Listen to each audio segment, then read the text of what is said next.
Assalamu alaikum everyone. I'm Ifham Iqbal Bhatt. Welcome back to my channel Better Study. Today we are going to read Nazism and the Rise of Hitler. It's part 2. Nazism and the Rise of Hitler. परसों हमने पढ़ा था, हम इसके आगे पढ़ेंगे आज। अब है effects of war. First world war 1914 से 1918 तक चली। इसने एक डीप इम्पैक्ट डाला यूरोपियन सोसाइटी पे। सोल्जर्स जो अपने आप को सिविलियंस बोलते थे, उनको पॉलिटिशियंस मोटिवेट करते थे कि अपनी आवाज़ को ऊपर बढ़ाए। लेकिन सच तो ये था कि जो सोल्जर्स है वो बहुत ही मिजरेबल लाइफ जीते थे। वो ट्रेंच में रहते थे, वो चूहों के साथ ही रहते थे। चूहे उनकी क्रॉप्स भी खराब कर देते थे। लेकिन जो पॉलिटिशियंस है वो उनको बोलते थे अपनी पोजीशन को हाई दिखाओ और अपनी आवाज़ को ऊंचा करो।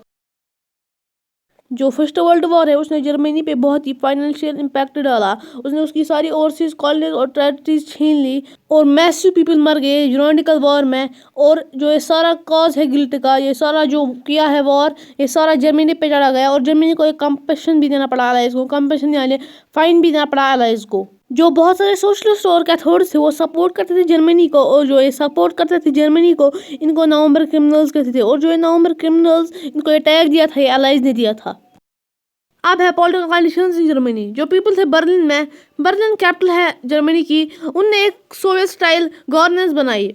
सोवियत स्टाइल मतलब सोशलिज्म स्टाइल गवर्नेंस बनाई। उनने एक गवर्नेंस बनाई, फॉर्म बनाई सोवियत वर्कर्स की, लाइक बॉल्शेविक्स। बॉल्शेविक्स की गवर्नेंस क्या थी?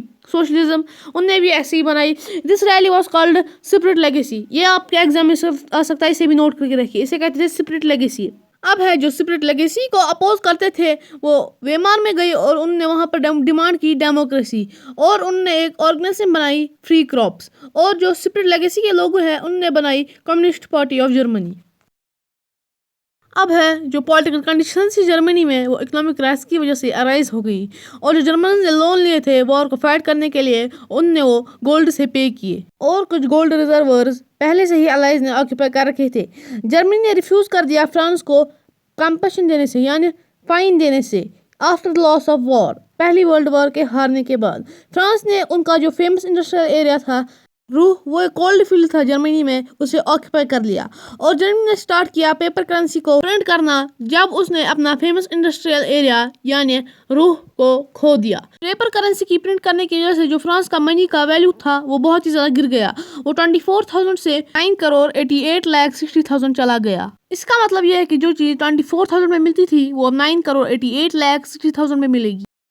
अब जो जर्मनी थी उसको बैगों में पैसे भर भर के ले जाना पड़ता था, तभी उसको एक ब्रेड मिलती थी। और जो थिंग्स का प्राइस है वो बहुत ज़्यादा बढ़ गया था और करेंसी का वैल्यू बहुत ही ज़्यादा गिर गया था। इस चीज़ को हम हाइपर इन्फ्लेशन कहते हैं।